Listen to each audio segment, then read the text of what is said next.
Assalamualaikum warahmatullahi wabarakatuh. Halo teman-teman semua, gimana kabarnya? Semoga baik ya, seperti keadaan saya di sini. Pada kesempatan ini kita ketemu lagi untuk membicarakan masalah fintech. Teman-teman pernah dengar istilah fintech, pinjaman online atau bank digital, ya, e-money? Semua hal itu terkait dengan fintech atau financial technology yang merupakan perpaduan antara jasa layanan keuangan dengan perkembangan ilmu pengetahuan dan teknologi. Lebih lengkapnya, mari kita simak video.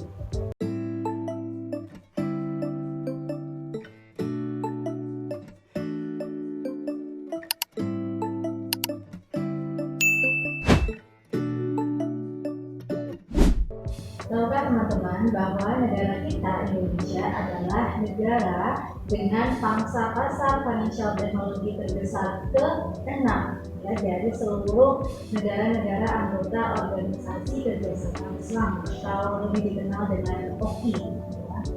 Nah, adanya financial technology ini merupakan hasil dari gelombang startup yang mana menawarkan inovasi-inovasi produk keuangan yang baru dengan model bisnis yang baru yang menjadi alternatif untuk layanan keuangan di tingkat global. Kemudian, bisnis dari financial technology ini sendiri merupakan bisnis yang sangat menjanjikan, gitu ya. Financial technology memberikan layanan-layanan jasa keuangan yang dulunya secara eksklusif hanya bisa diberikan oleh perbankan. Jadi sekarang perbankan memiliki pesaing-pesaingnya atau kompetitor dari sekian banyak financial technology yang bisa disebut. Financial technology atau fintech berarti teknologi keuangan. Teknologi keuangan ini mencakup gelombang baru perusahaan yang mengubah cara orang membayar, mengirim uang, meminjam, meminjamkan, atau berinvestasi. Kelahiran dan kebangkitan fintech berakar kuat pada dua hal. Pertama, krisis keuangan dan erosi kepercayaan yang dihasilkan dari krisis keuangan yang sudah beberapa kali melanda dunia. Kemudian yang kedua, ketidakpuasan orang-orang pada sistem perbankan. Krisis keuangan, ketidakpuasan terhadap sistem perbankan, dua hal tersebut yang merupakan dasar inovasi keuangan yang ditawarkan oleh fintech. Nah, teman-teman tahu nggak kalau fintech yang kita kenal sekarang itu bukan fintech yang pertama kali loh. Nah, fintech ini ternyata sudah berkembang sejak tahun 1866 ya, di abad ke-19. Jadi ada 4 tahap evolusi fintech. Yang pertama adalah fintech 1.0. Fintech 1.0 terjadi di tahun 1866 sampai 1987. Inovasi fintech di era ini dimulai dari kita bisa memesan produk melalui telepon dan kita juga bisa memerintahkan transfer atau lain-lainnya di seluruh dunia tanpa tenaga atau bahkan masalah. Kemudian lanjut di fintech 2.0 yang terjadi di tahun 1987 sampai 2008, di mana di era ini ditemukan yang namanya mesin ATM atau mesin anjungan tunai mandiri. Nah, di tahun-tahun ini mesin ATM merupakan inovasi finansial yang sangat bermanfaat bagi masyarakat. Kemudian selanjutnya ada fintech 3.0 sampai 3.5 itu di tahun 2008 sampai 2016. Pada kisaran tahun-tahun ini, ratusan startup menawarkan berbagai alternatif untuk perbankan tradisional. Kemudian dari tahun 2016 sampai saat ini, inilah kita sedang berada di era fintech 4.0. di mana perangkat seluler telah menjadi norma baru, telah menjadi kebiasaan baru dalam aktivitas keuangan. Di sisi lain, fintech juga menawarkan satu nilai lebih dibanding perbankan, atau bahkan lebih, tidak hanya satu. Yang pertama adalah dari segi transparansi, fintech dinilai lebih transparan daripada perbankan. Kemudian selanjutnya ada dari pemotongan biaya transaksi, pemotongan biaya selain transaksi gitu ya, yang biasanya ada di perbankan, oleh fintech itu di-cut, nah, sehingga biaya-biaya tersebut menjadi lebih minim. Itu juga menjadi satu keunggulan fintech. Selanjutnya, keunggulan yang lain adalah dengan adanya fintech kita itu lebih bisa memiliki banyak alternatif atau opsi untuk menggunakan uang kita. Jadi kita sebagai masyarakat itu lebih memiliki kendali atas uang yang kita miliki. Fintech juga memudahkan masyarakat untuk memilih opsi-opsi investasi yang mereka perlukan. Ya. Sebelumnya kita hanya bisa berinvestasi di beberapa produk keuangan tertentu, tapi dengan adanya financial technology semakin banyak lagi alternatif produk investasi yang bisa kita pilih. Di antaranya seperti peer-to-peer lending, crowdfunding, dan lain-lain. Selain beberapa keunggulan fintech yang tadi sudah disebutkan ya, mengapa masyarakat memilih fintech? Ada 4 alasan tambahan gitu ya, selain keunggulan-keunggulan yang tadi.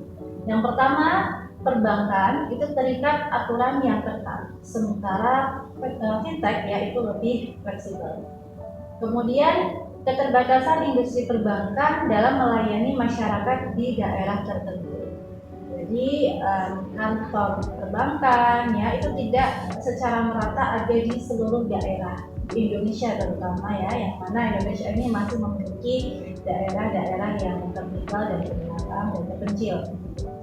Nah, dengan adanya fintech ini bisa diatasi.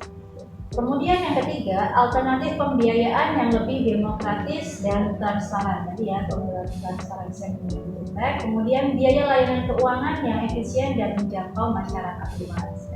Inilah beberapa alasan kenapa fintech itu mendapatkan tempat yang diterima gitu ya, di masyarakat. Kemudian secara global, fintech global menunjukkan perkembangan yang pesat. Industri fintech sendiri dapat diklasifikasikan ke dalam 4 bentuk layanan. Yang pertama adalah fintech yang melayani pembiayaan. Sebagai contoh ada fintech crowdfunding, ada pemberian kredit, dan juga peer-to-peer lending. Kemudian bentuk layanan fintech yang kedua adalah manajemen aset. Kalau teman-teman pernah membuka aplikasi investasi, kemudian teman-teman diminta mengerjakan kuis sehingga teman-teman bisa tahu, misal, oh saya termasuk investor konservatif atau moderat atau agresif, saya sebaiknya memilih produk keuangan yang mana. Nah, dengan adanya kuis tersebut, teman-teman menjadi tahu begitu ya, mau investasi di mana, produk apa begitu. Nah, itu adalah robo advice. Dimana robo advice ini juga termasuk ke dalam salah satu layanan financial teknologi yang termasuk ke dalam kategori manajemen aset. Kemudian selain itu juga kita di era sekarang itu sudah melihat ya, banyak sekali platform-platform investasi dan banking yang bisa kita pilih dan bisa kita gunakan dengan keunggulan-keunggulan masing-masing. Kemudian layanan fintech yang ketiga adalah pembayaran. Di era sekarang kita sudah tidak harus membayar dengan cash lagi ya, tidak harus bayar dengan tunai lagi, tapi ada berbagai metode pembayaran alternatif dan itu juga merupakan hasil dari financial technology. Ada e-money, bahkan ada blockchain dan cryptocurrency, token, dan lain-lain.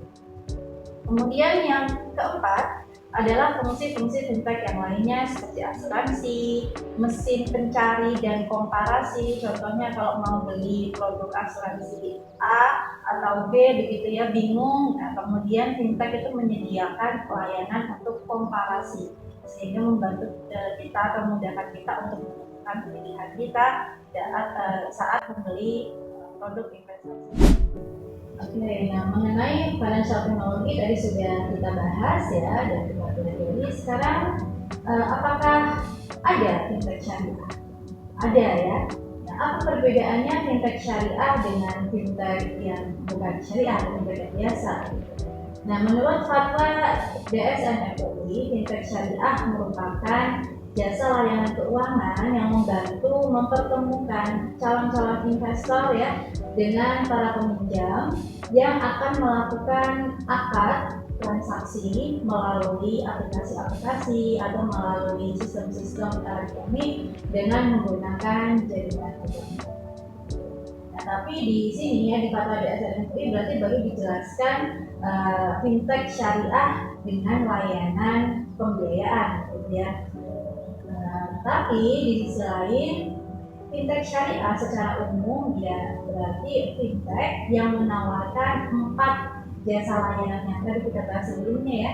Ada pembiayaan, kemudian ada manajemen aset dan lain-lain ya, pembayaran itu. Selama itu tidak melanggar syariah, maka itu kita sebut sebagai fintech syariah. Regulasi fintech syariah Indonesia sendiri telah tertuang dalam Peraturan Otoritas Jasa Keuangan Nomor 77 Tahun 2016 tentang layanan pinjam-meminjam berbasis teknologi informasi. Juga Fatwa DSN MUI Nomor 117 Tahun 2018 tentang layanan pembiayaan berbasis teknologi informasi berdasarkan prinsip syariah. Beberapa fintech syariah yang terdaftar di OJK per Oktober 2023 dan menawarkan jasa pembiayaan ya, adalah 1. Amanah.id, 2. Alami, kemudian ada Dana Syariah, yang keempat Kozwa.id, 5. Kapituti Syariah, yang keenam Duha Syariah, dan ada juga Edis.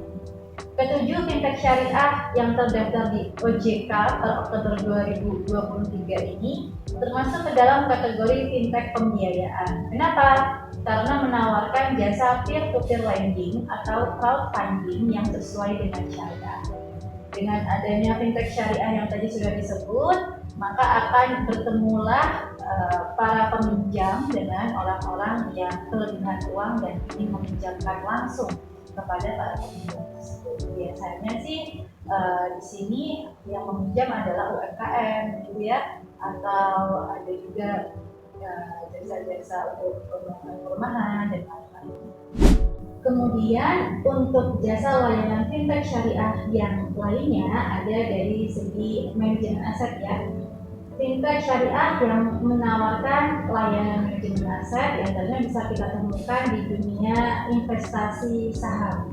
Ya, kita mengenal ada Syariah Online Trading System atau SOTS.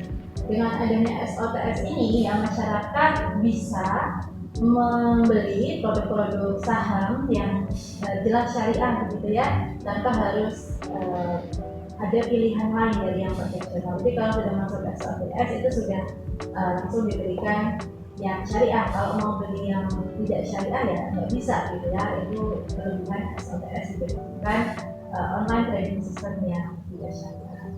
Nah, kemudian selanjutnya selain SOTS di dunia investasi saham, itu juga ada perbankan digital yang syariah.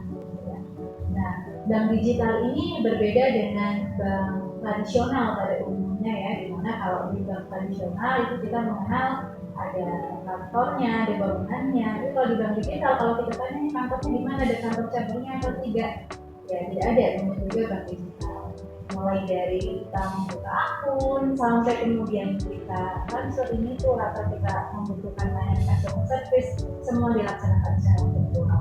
Nah, untuk hal ini ada ya layanannya di Indonesia. Oke, kemudian kita akan membahas contoh-contoh dari SOTS dan juga bank digital syariah. Beberapa SOTS yang terdaftar di Otoritas Jasa Keuangan antara lain pertama ada Profit Syariah yang mana itu dibuat ya oleh PT Fintraco Sekuritas. Kemudian ada HOTS Syariah yang dikeluarkan oleh PT Mirai Aset Sekuritas. Ada IPOT Syariah yang dibuat oleh PT Indo Premier Sekuritas. Ada Bibit, Link Aja Syariah, dan lain-lainnya. Untuk terakhir update itu ada sekitar 17 syariah online trading system yang terdaftar di OJK. Kemudian dari segi layanan perbankan syariah digital ada beberapa pilihan seperti Bank Aladin Syariah atau Jago Syariah. Keduanya merupakan bank digital syariah.